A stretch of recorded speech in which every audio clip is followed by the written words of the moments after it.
자, 집합의 연산입니다. 여러분들이 뭐 어떤 숫자를 배우고 난 다음에 그 숫자 연산하는 걸 배우는 것처럼 집합이라고 하는 녀석도 연산이 가능해요. 근데 이 집합의 연산이라고 얘기를 하는 게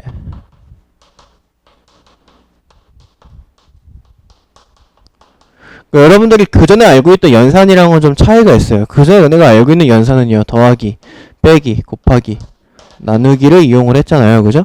그러니까 집합의 연산은요, 합집합, 연산 같은, 그러니까 연산 기호예요. 그러니까 같은 성질을 갖는다라고 얘기할 순 없지만 비슷한 성질을 가지고 있고요.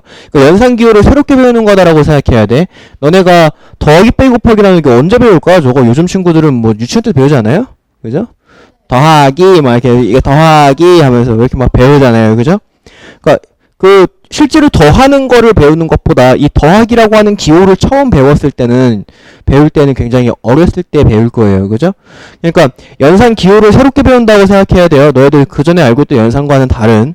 그 다음에 연산 기호 두 번째가 요거, 교집합이라고 부르는 녀석. 합집합, 교집합, 차집합.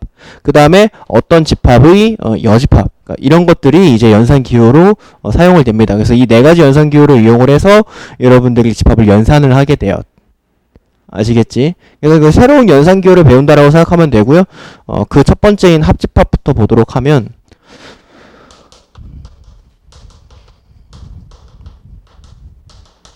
자, 여기서 주의할 점. 선생님이 대부분의 집합의 연산의 증명이라든가 뭐 여러분들에게 보여주는 거라든가 아니면 심지어 문제를 풀 때에도 벤 다이어그램을 사용을 많이 할 거예요. 증명을 거의 집합의 연산의 증명은 거의 벤 다이어그램으로 증명이 가능하니까 그 벤 다이어그램으로 많이 증명을 할 텐데 학생들도 문제를 풀 때도 벤 다이어그램 많이 사용해요. 근데 내가 이걸 일컬어 뭐라고 부르냐면 내가 벤 다이어그램 병이라고 불러요. 벤 다이어그램 병. 그러니까 집합의 연산을 수식을 막 적어가지고 푸는 게 더 빠른 문제들도 있어요. 분명히 벤 다이어그램을 이용하지 않고 수식을 막 적어가지고 푸는 게 더 빠른 것도 있다고. 근데 애들이 벤 다이어그램이 직관적이고 눈에 딱 보이니까 어떤 집합의 연산 문제든 간에 다 벤 다이어그램으로 풀려고 하는데 뭐 벤 다이어그램으로 집합의 연산의 문제를 푼다고 하는 게 나쁘다는 건 아니지만 벤 다이어그램으로 풀어서 좋은 문제가 있고 벤 다이어그램 사용하지 않고 그냥 연산식만 이용해가지고 그 식을 열심히 연산해가지고 푸는 게 더 좋은 문제들도 분명히 있습니다. 알겠지? 그러니까 여러분도 벤 다이어그램 병에 걸리지 않도록 조심하세요. 벤 다이어그램 병이 걸려요. 자, 합집합은요, 말 그대로 두 개의 집합을 서로 더하겠다라는 의미입니다. 그래서 표현을 할 때 A집합과 B집합 사이에 이렇게 적어줍니다. 이거를 A 합집합 B라고 읽거나 또는 A와 B의 합집합이라고 읽어요. 알겠지? 자, 그러면은 그것이 이제 뜻하는 것이 어디냐? A 벤 다이어그램이 이렇게 있고 B 벤 다이어그램이 이렇게 있을 때 A 합 B가 뜻하는 부분은 얘는 아이폰이니까 너네. 그럼 나네요. 나도 아이폰인데 제 가방에 있는 안드로이드인 건가 봐요. A 합집합 B가 뜻하는 부분은 어디냐면 바로 이 부분이 됩니다. 이 부분. 아시겠습니까? 저희가 A 합집합이에요. 자, 예를 들어서 A 집합이 A, B, C, D, E고 그 다음에 B 집합이 B, D, F, G면 그래서 이제 A 합집합 B를 구해봐라 라고 얘기한다면 벤 다이어그램 한번 그려볼게요. A 집합이 이렇게 있고 B 집합이 이렇게 있고 A 집합에 A, C, E 그리고 B 여기 겹치는 부분에 B랑 D 그 다음에 이쪽에 F랑 G 이렇게 써있을 거 아니겠습니까? 그죠? 그러면 이때의 A 합집합 B는 바로 이 영역 전체를 의미하기 때문에 A, B, C, D, E, F, G가 바로 A 합집합 B예요. 그냥 단순히 더한다라고 해서 여기 이거 벤 다이어그램을 안 그리고 이거만 보고 판단했을 때 B가 겹치니까 한 번만 써주고 D가 겹치니까 한 번만 써준다라고 생각만 해주면 돼요. 알겠지? 이게 바로 A 합집합 B. 어렵지 않지? 네. 자, 그 다음에 두 번째 교집합입니다. 교집합. 이 한자에서 교라고 하는 건 만날 교죠. 만날 교. 그래서 A랑 B에 만나는 부분인데요. 기호로 쓸 때는 A 교집합 B라고 읽거나 또는 A와 B의 교집합이라고 읽으면 됩니다. 그래서 그 부분이 뜻하는 것은 어디냐면 A 집합이 이렇게 있고 B 집합이 이렇게 있다라고 얘기를 했을 때 A랑 B에 겹치는 부분이니까 바로 이 부분인데요. 그럼 여기에서 이제 A 교집합 B를 구해봐라 라고 얘기를 한다면 어디냐면은 B, D 영역인 거죠. 여기가 교집합. 여기까지 됐나요? 자, 그 다음에 세 번째, 서로소. 자, 여러분은 서로소란 단어는 두 번째 만난다. 그지? 그 전에 중학교 때는 서로소가 뭐였어요? 헐. 2357은 소수. 서로소. 중학교 때 서로소는 뭐였어요? 예를 들면은 8과 9 같은 게 서로소죠. 공약수가 1뿐인 두 수. 맞아요? 그래서 서로소라고 하죠. 집합에서 서로소는요, 공집합, 부분집합, 겹치는 부분집합이 공집합뿐인 거를 서로소라고 얘기를 해요. 그러니까 원소가 두 개서 아예 안 겹칠 때 그것을 서로소라고 얘기를 하고, 벤 다이어그램으로 표현해보면 A 벤 다이어그램과 B 벤 다이어그램이 서로 만나지 않는 상황에서 서로소라고 얘기를 합니다. 서로소인 경우에는 A 교집합 B는 아무것도 없어야 돼요. 여기까지 됐나요? 이것을 이제 서로소다라고 얘기를 하고요. 예를 들어서 A 집합이 A, B, D고 그 다음에 B 집합이 C, F, G면 이럴 경우에 우리는 A와 B는 서로소라고 얘기를 합니다. 여기까지 됐나요? 네. 저 서로소가 또 서로소의 성질이다라고 해가지고 또 시험 문제 많이 나와요. 뒤에 가서 또 배우겠지만. 자, 6번 문제 봅니다.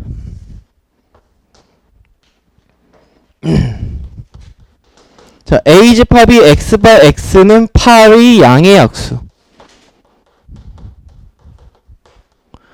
그 다음에 B 집합이 X바 X는 4K, K는 0, 1, 2, 3.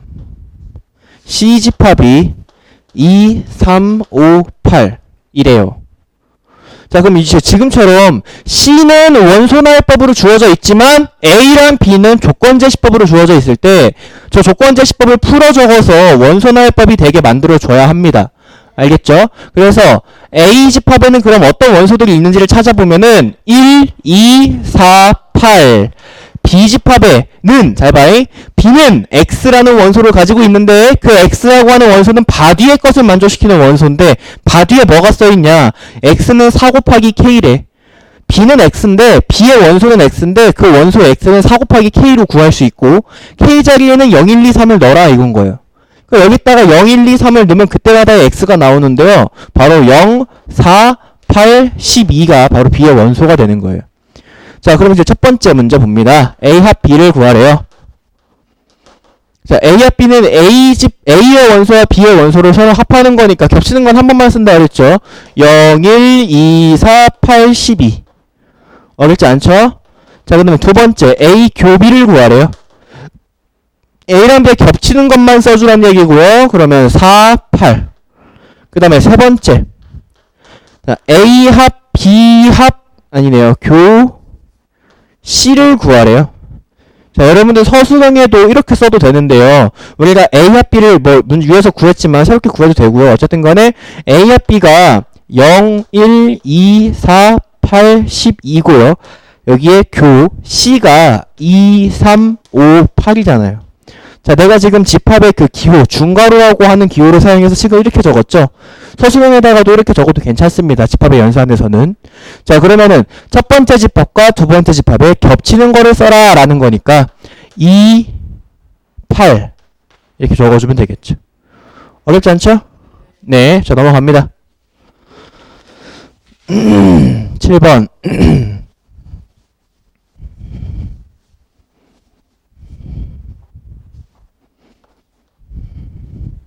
자, 두 개의 집합 A랑 B에 대해서 A 집합이 2랑 A제곱 플러스 2A 플러스 2고 그 다음에 B가 5랑 A 플러스 5랑 A 제곱이래요.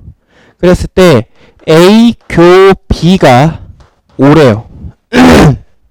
그때 A 합 B를 찾으라는데 자, 일단 A와 B가 5다라고 A 교 B가 5다라고 하는 게 힌트겠죠. A 교 B는요. A도 가지고 있고 B도 가지고 있는 원소들 중에서 겹치는 게 5다라는 뜻이잖아요. 그죠? 그러면은 B는 지금 현재 5를 가지고 있는 거 확인했네요. 그지? 근데 A는 두 개의 원소가 있는데 이 두 개의 원소들 중에서 하나는 2기 때문에 반드시 얘가 5여야 할 거예요. 반드시. 그래야지 겹치는 게 5가 생기죠. 맞아요? 그러니까 A제곱 플러스 2A 플러스 2가 5여야 한다. 그래서 이제 5를 이항시키면 A제곱 플러스 2A 마이너스 3은 0이어야 하니까 A 플러스 3, A 마이너스 1은 0이어야 하고 A는 마이너스 3이거나 A는 1이어야 된다라고 했을 때 여기서 딱 끝내서 이 두 개가 A라고 해버리면 안 되고요. 어떤 A가 진짜인지를 찾아야죠. 첫 번째, A가 마이너스 3일 때. 자, A가 마이너스 3이면 A 집합은 2랑 5가 되고요. B 집합은 5랑 2랑 9가 돼요. 맞나요? 그러면 A 교 B는 2랑 5가 돼야 돼요. 근데 A 교 B가 5만 있어야 되잖아요. 5만. 2랑 5가 있어야 되는 게 아니라, 그지? 요건 땡. 아시겠습니까? 자, 그 다음에 두 번째. A가 1일 때. 자, A가 1이면 A 집합은 2랑 5가 되고요. B 집합은 5랑 6이랑 1다가 돼서 A 교 B가 5인 것을 확인했네요. 그죠? A 교 B는 5여야 한다라고 문제에서 얘기해줬으니까. 그때 이제 문제에서 구하라는 게 A 합 B고요. 그럼 이거랑 이거의 합집합을 구하면 되니까 1, 2, 5, 6이다라고 해주시면 돼요. 안 어렵죠, 이거? 네. 자, 그 다음에 2번. 왜 자꾸 핸드폰을 봐? 뭐가 떴는데? 어? 카톡 알림이 떴어? 남자친구한테? 부럽다. 뭔 문자요? 방금 문자는 가방에 있는 핸드폰이라니까요. 네, 네, 다른 폰. 폰이 두 개예요. 2번 볼게요. 에? 아니요, 둘 다 번호 있는데요. 번호를 두 개 써요, 원래. 네. 자, 이렇게 생겼대요. 그때 A 합 B가 2, 4, 5, 7이래요. 그때 A가 뭔지를 찾아보시오. 라고 얘기했습니다. A와 B가 2, 4, 5, 7이래요. 그러니까 A에 있는 모든 원소랑 B에 있는 모든 원소를 다 합쳐 적으면 2, 4, 5, 7이 나와야 된다 이 얘기야. 근데 지금 우리가 이 중에서 확인한 건 2, 4, 4. 그지? 그러면 2, 4는 해결됐지. 그럼 이제 누가 누구를 해결해야 되냐면 얘랑 얘가 5랑 7을 해결해야 돼요.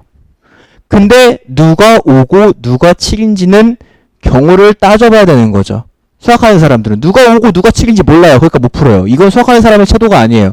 누가 5고 누가 7인지를 그때가 따져봐요. 첫 번째, 2a-1이 5면 a제곱 마이너스 2가 7인 상황이 생기면 되잖아요. 그죠? 그럼 2a-5가 2a-1이 5일 때 a제곱 마이너스 2가 7인지 한번 살펴보자 이거야. 그러면 이게 성립하니까. 그러면은 여기서 이제 1을 이항시켜서 a를 구해주면 a는 3이고 여기다가 3을 넣어주면 7이 성립하네요. 그지? 그럼 일단 a는 3 골라줘요. 그럼 5랑 7 담당했으니까. 자, 그 다음에 두 번째, 2a-1이 7이면 a제곱 마이너스 2가 5가 나오는지를 한번 판단해보자 이거야. 그러면은 여기서 이제 이항시켜서 a는 4다라고 구하면 여기다가 4 집어넣으면은 a제곱 마이너스 2는 14가 나오니까 이건 안 되네. 그지? 그래서 진짜 a는 3이다. 이렇게 구해주면 돼요. 여기까지 됐나요? 네. 자, 집합의 연산법칙부터는 다음 시간에 할게요. 여긴 좀 시간이 오래 걸려서.